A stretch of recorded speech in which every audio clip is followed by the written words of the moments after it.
তামান্না মাদ্রাসার ছাত্ররা 9 ডিসেম্বরের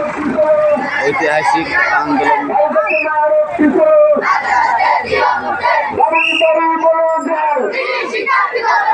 রাস্তাঘাটে বলে যান, দোকানদারদেরকে বলে যান, মুসলমানদেরকে বলে যান, ভারতবাসীকে বলে যান, মুসলমানদের বলে যান, দোকানপাটে বলে যান, ঘরে ঘরে বলে যান, মেহমানদের বলে যান, তিনি শিক্ষার আলো